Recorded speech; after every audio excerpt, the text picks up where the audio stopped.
Judge.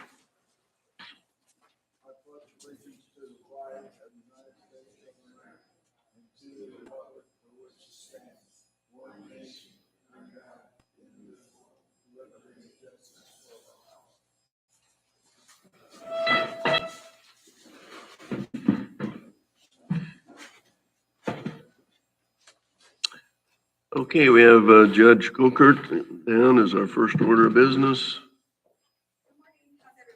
Morning. Good. Good. I'm just here this morning because we are required by the head office of court-services to provide a security plan for our courthouse, which we need to update and make sure that we have everything down with policy. We can have an evaluation done by the Office of Court-Services. It does require commissioner's permission to do that. So that's why I'm here this morning is to ask you whether you would like me to do that or whether you would like me to just get a committee together, stakeholders that can help us get that in place. And we do have to have that submitted, at least a main plan or main ideas by October 1. Is this just for the courthouse or is it the Justice Center as well, or? Well, it says that the Administrative Rule 19, it says each county draft a court security plan. So courthouse, Justice Center. Yeah. Since most of the courts are there. So I'm happy to get together individuals if you want us just to create that and then wait and have someone come and do an evaluation, or if you want that done first, either way, whichever you prefer. Which is most economical. It doesn't cost us anything to have them come and do that. That's what you're asking. Probably more of a time constraint, right? We That's need right. to get the committee together and get going. So I'd make a motion to get permission to get a committee together and begin this process. And so you do not want, just so I'm clear, you don't want the evaluation first. You want us to start with the committee. Yep. Okay, thank you. All in favor, say aye. Aye.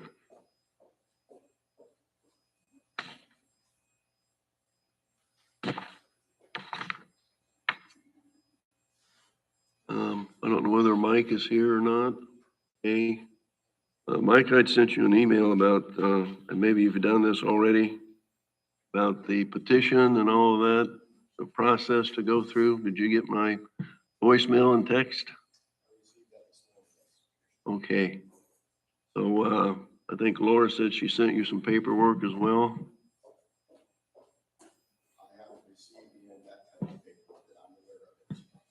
Okay. Well, as in the voicemail, said it was a little premature to come just to the meeting and ask that there's a petition process, and that if there's any adjoining or adjacent landowners, you have to get permission from them as well, their input, and then you bring that back to us.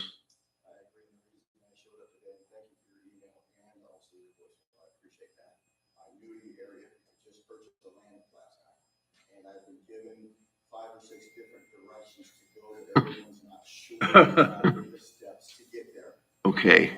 The item mentioned that I'm here for today is Rudolph Street. I went through the recorder's office, through the government, through the buildings, all the different offices from the library, everything. And it is not recorded street. And on the surveyor's map of 1993 and 2003, it states that it is a street. It goes through my property. My issue is recorder's office couldn't find it recorded. I'm having issues with over-beveraged and violent people on my land at 2 in the morning. And I'm worried for the safety of my home, much less the people who come to visit. And I'm trying to find out what steps I need to take, besides going to the recorder's office, been there, done that, to get that removed off of my property so I can fix it up. And I went to the family who owned the properties next to me, who used to own my property. And the biggest issue, because when back in 2003, they had a commission here, came to that Danny didn't want the alleyway on the west side removed because he couldn't get to his property. Well, I understand that, but 14-foot alleyway I'm not touching. He can have semi-trucks come and go onto his property. My only concern is why Rudolph Street ventures into my land, even though it ends right there at High Street. I did everything I could, so I'm coming today saying, I need you here for that. How can I get this taken care of? Okay. And I don't want to vacate the alleys. I just want to remove Rutabach from being on my dirt land. That's to the north of you, right? Absolutely, sir. Yeah, that's where they used to live at.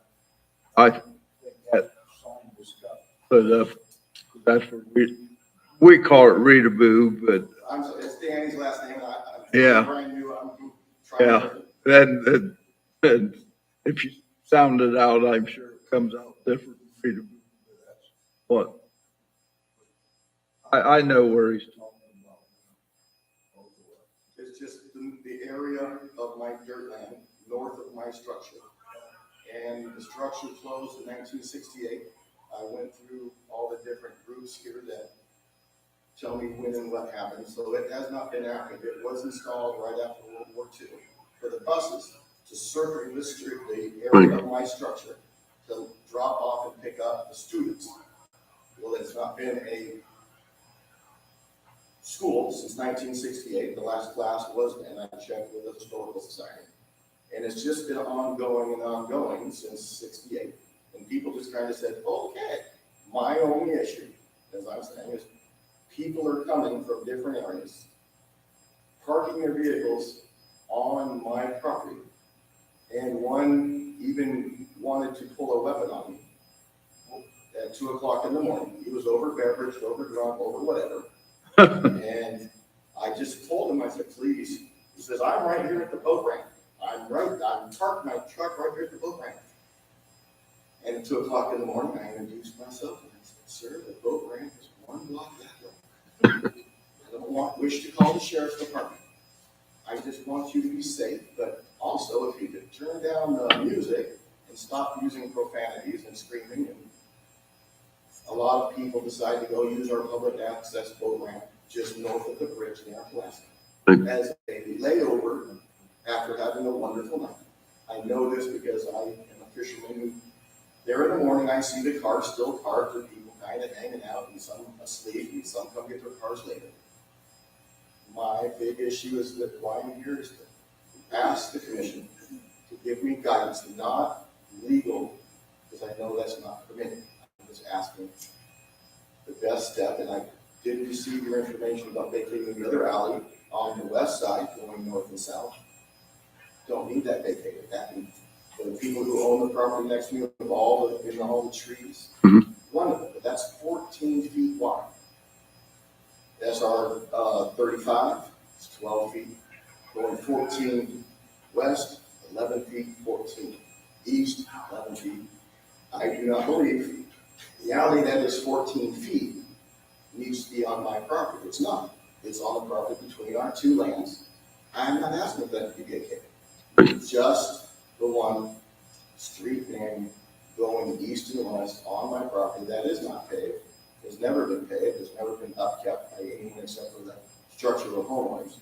I'm worried about the safety of people saying, well, I can be here, and I don't wish to have any physical issues with people being on my property 2, 3 in the morning.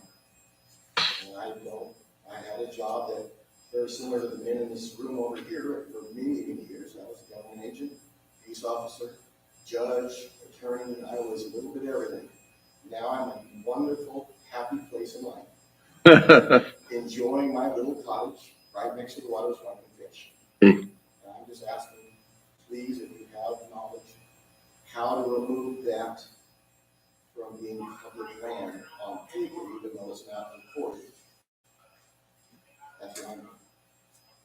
Okay, we're gonna have to study up on this and get back to you. Copies, if you would like copies of the survey done, I brought them for the commission. Okay, that would be great. Yep. Thank you. Okay. We'll try not to take too long on it. We'll try and get it taken care of. Nathan? Morning. Morning. First, a partial list of appointment requests for the various commissions that we have been working on establishing for the email that I sent out on Wednesday. The Economic Development Commission, as I have explained, all 3 members are appointed by the Board of Commissioners, but 2 of the seats are first nominated by the Pulaski County Council and the Winnemac Town Council, and then the 3rd one is your direct appointment.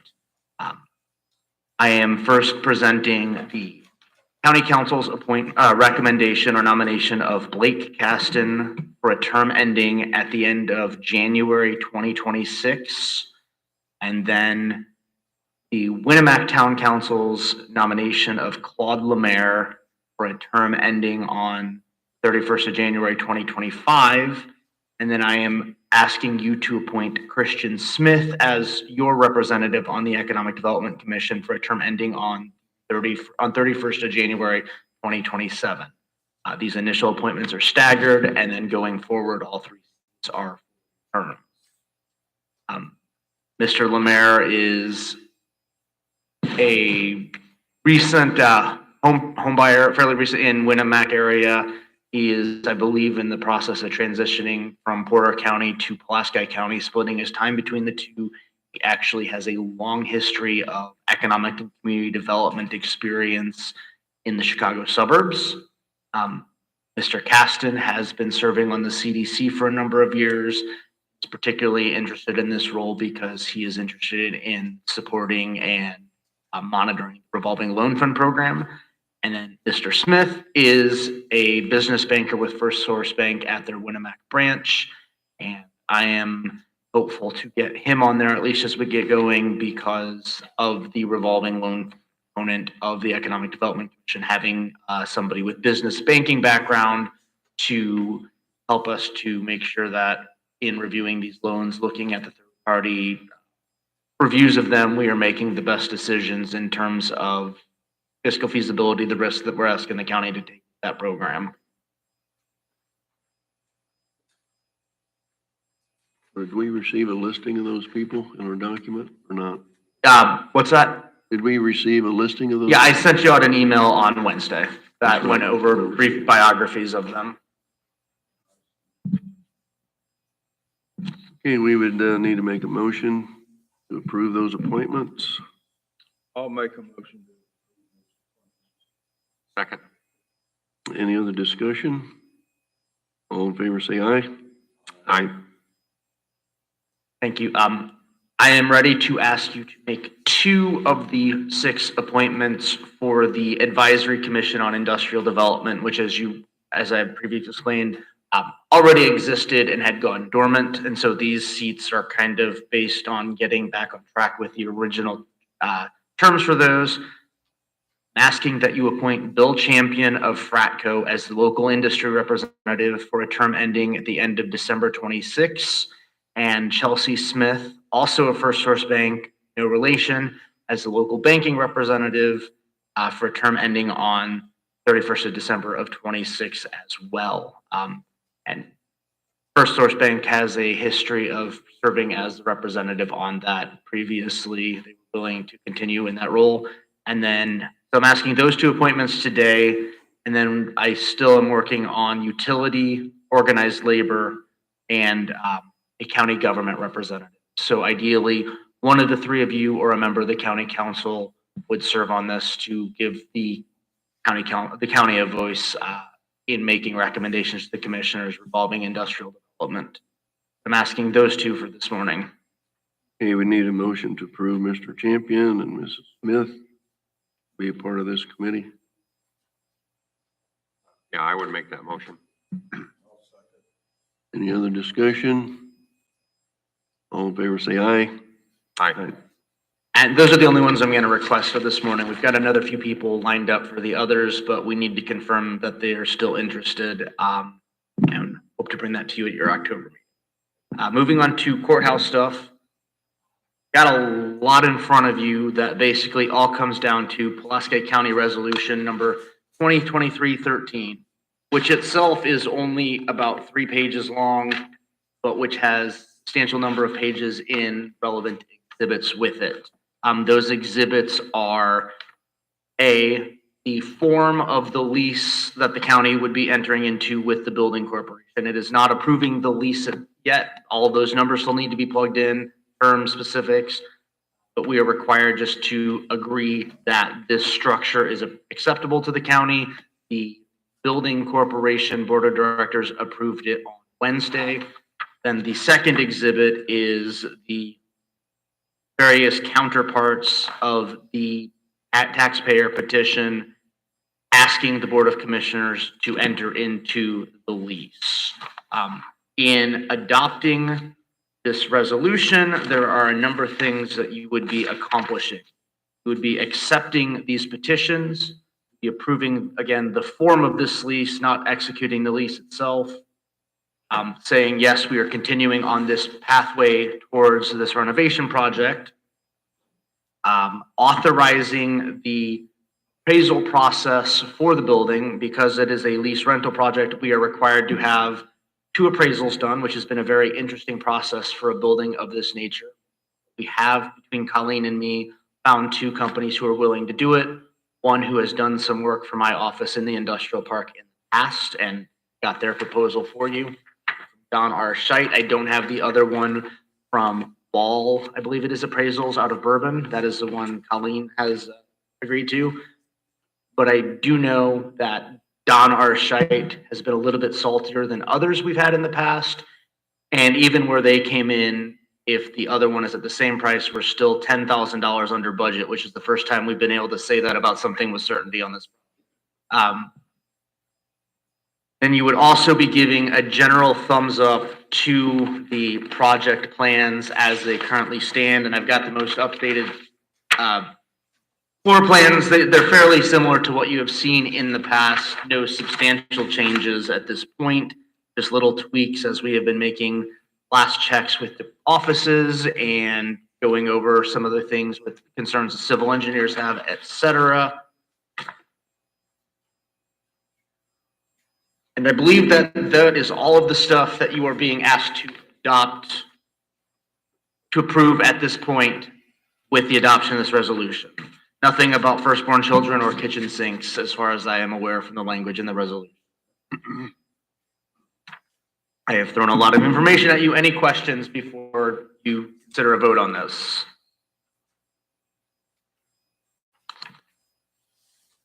So we need a motion to Adopt the resolution. adopt the resolution for 2023-13. Okay, I would make that motion. Moved and seconded. Any other discussion? Was your other vote unanimous? Want the vote to represent the opinion of the board? I mean, your vote from the Oh, yes. For other the, committee. yeah, for the building corporation, yes, all 3 of them Okay. approved everything they were asked.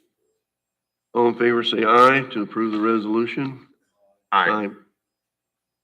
Do we also need to approve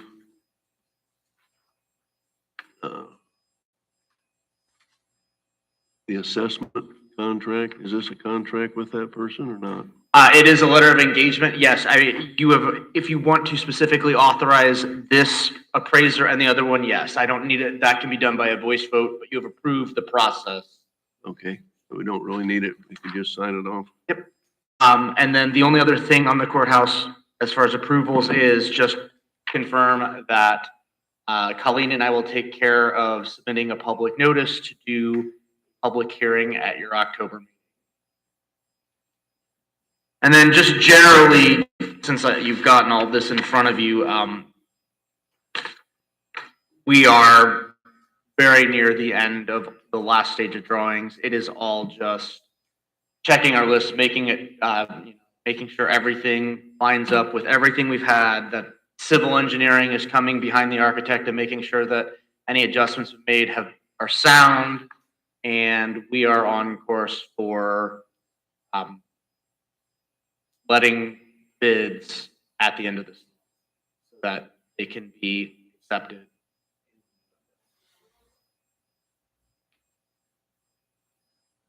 And we have in the home stretch, we have really been diving into a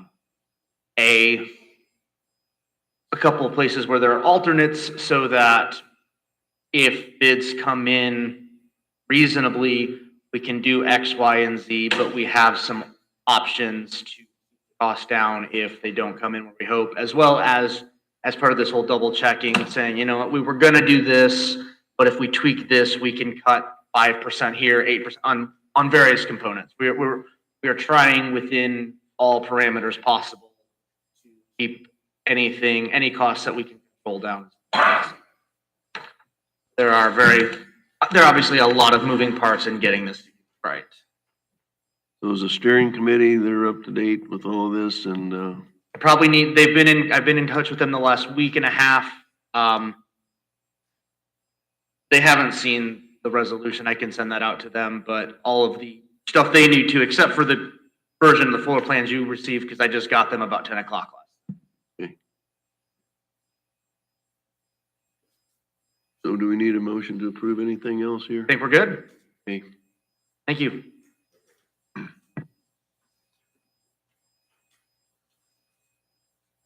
Anything else for Nathan?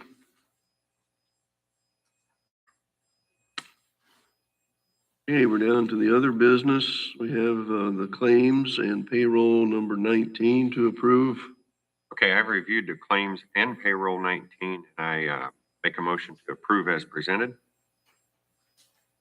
I got one question. Gary, what did you buy from Vanderhaeg that had a pretty good tag on